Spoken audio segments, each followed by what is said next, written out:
White bank manager rejects black woman's check, unaware she owns the bank today. I'm sharing an incredible story about courage, fairness, and a lesson in humility. Imagine walking into a bank to deposit a check, only to be met with doubt and bias, until a powerful twist changes everything. Stay tuned to see how one woman redefines respect and equality in her own bank. The day began like any other for Mr. Richard Calloway, the manager of a prestigious downtown bank. The branch's gleaming white columns shone in the morning sunlight, and he was ready for another typical day of dealing with wealthy clients and routines that reaffirmed his place in the financial world. That's when she walked in. Her tall stature and confident posture immediately drew the attention of several clients and staff members.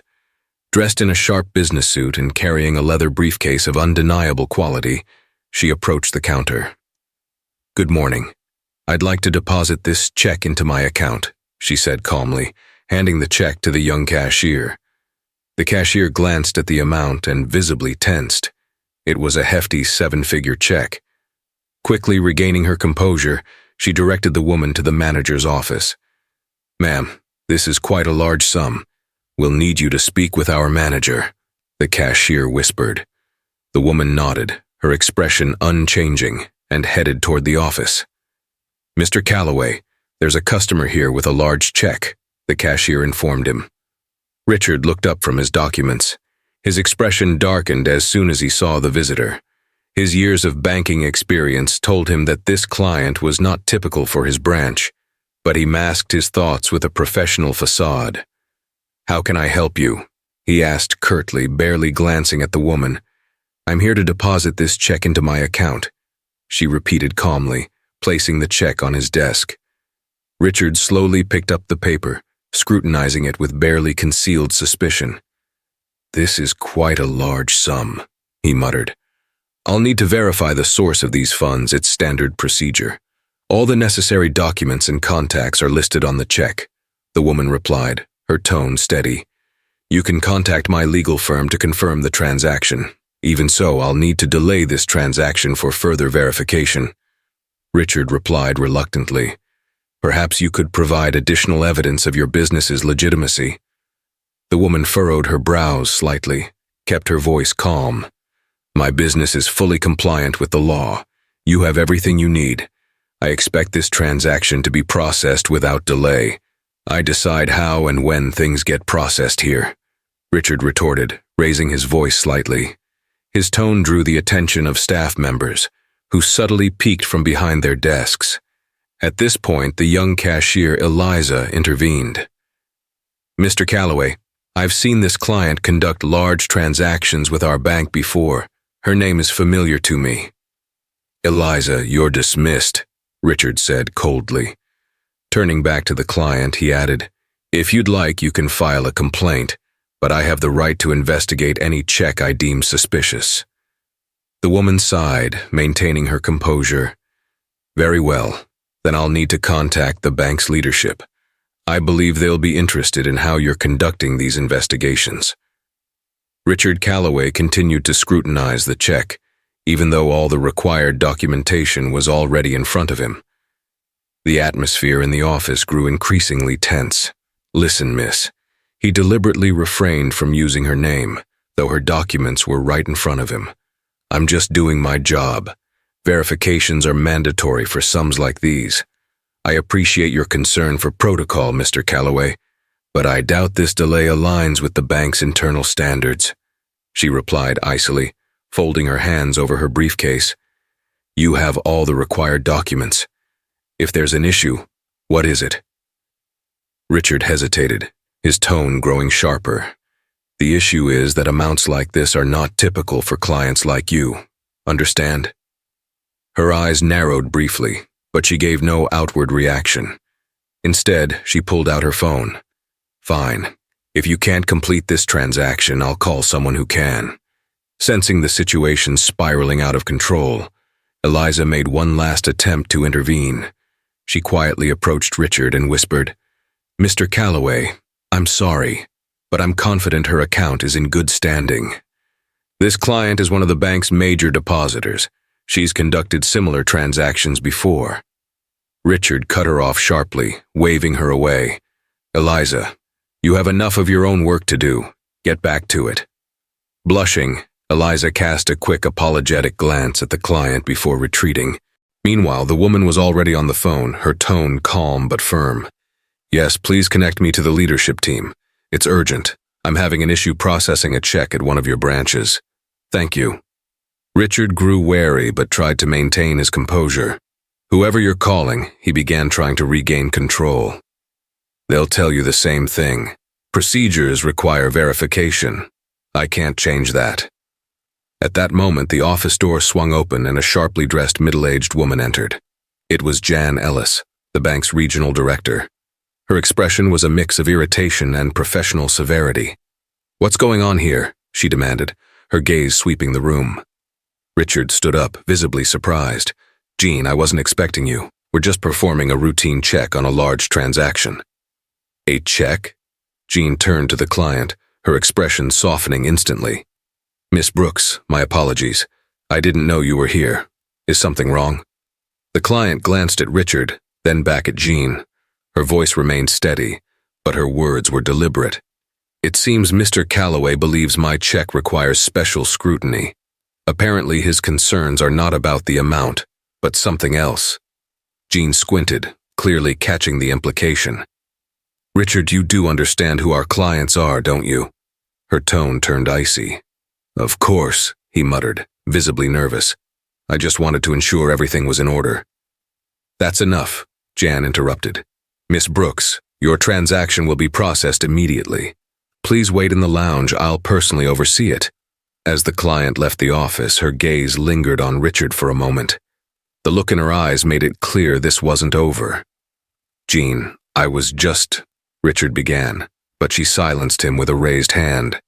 You just made a serious mistake, she said sharply, and there will be consequences. Richard paled, realizing the situation was slipping out of his control. Jan Ellis led Cynthia Brooks into the conference room, carefully offering her a glass of water and assuring her the matter would be resolved promptly. Meanwhile, Richard Calloway, left alone in his office, felt cold sweat trickling down his back. He realized the enormity of his mistake, but it was too late to backtrack. His position in the bank was now in jeopardy, and he frantically tried to come up with an excuse.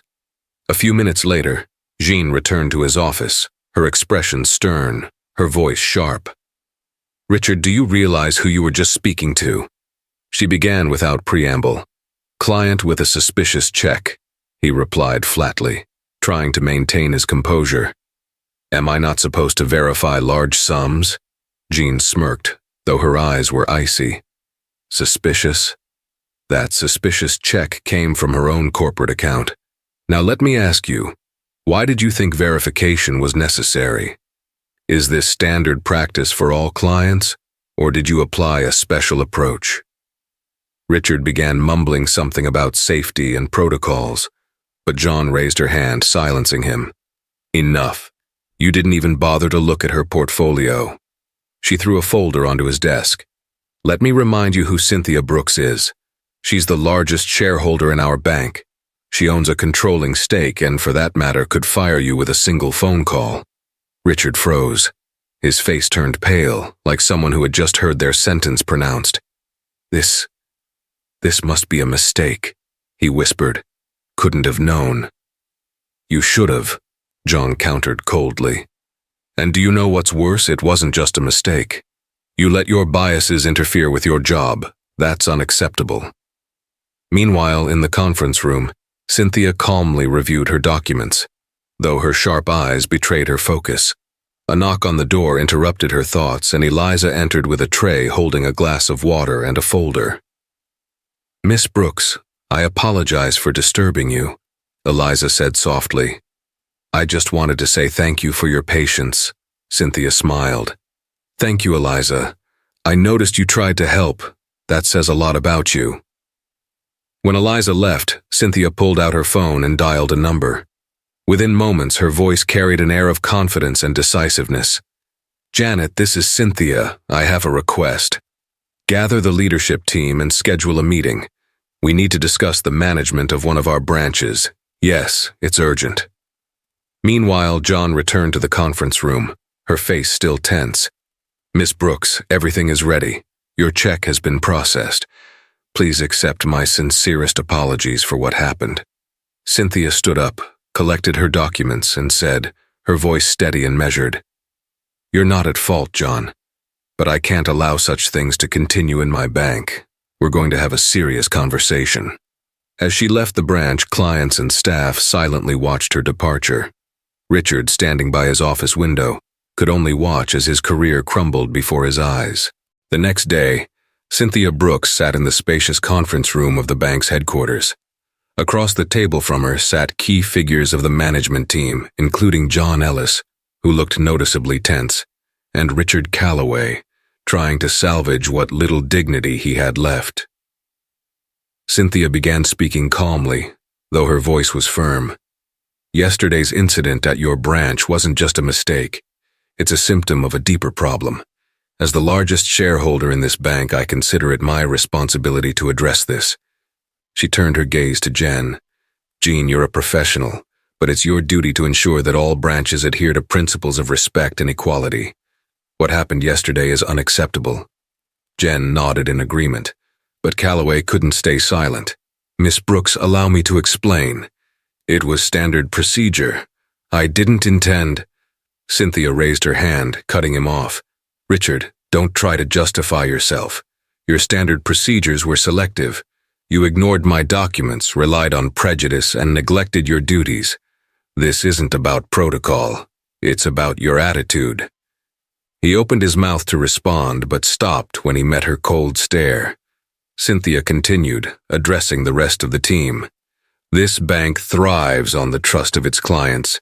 If we allow incidents like this to persist, we'll lose that trust. This is not just about Richard. It's about the entire system. That's why I'm proposing concrete changes." She laid out documents before them. First, mandatory staff training on principles of inclusion and cultural competence. Second, a review of all internal procedures to eliminate bias. Third, the establishment of an internal mechanism for complaints from both clients and employees. These measures will be implemented within a month. The management murmured among themselves, discussing her proposals. Jean was the first to voice her support. "This is necessary. We cannot let incidents like this tarnish our reputation." Cynthia turned to Richard. "You understand you can't stay in your position after yesterday, don't you?" Richard turned pale but said nothing. He knew resistance was futile. "You'll be given a choice. Resign with the letter of recommendation or face an internal investigation. I suggest you think carefully." By the end of the meeting, Cynthia left the room feeling a sense of accomplishment, but her work wasn't done yet. Later that same day, she returned to the branch where the conflict had unfolded. Eliza noticed her, cautiously approached. "Miss Brooks, it's good to see you," Eliza said. Cynthia smiled. "Eliza, I noticed your courage when you tried to intervene. That's a valuable quality.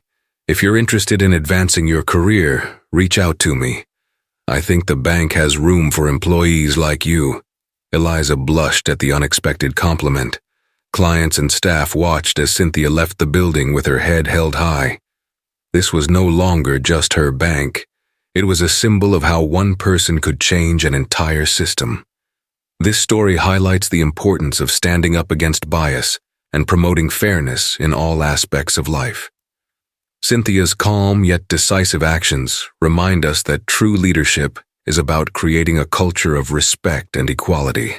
It's a powerful lesson in addressing prejudice with strength and grace. If this story inspired you, please like the video, share your thoughts in the comments, and don't forget to subscribe for more impactful stories. Your support means so much.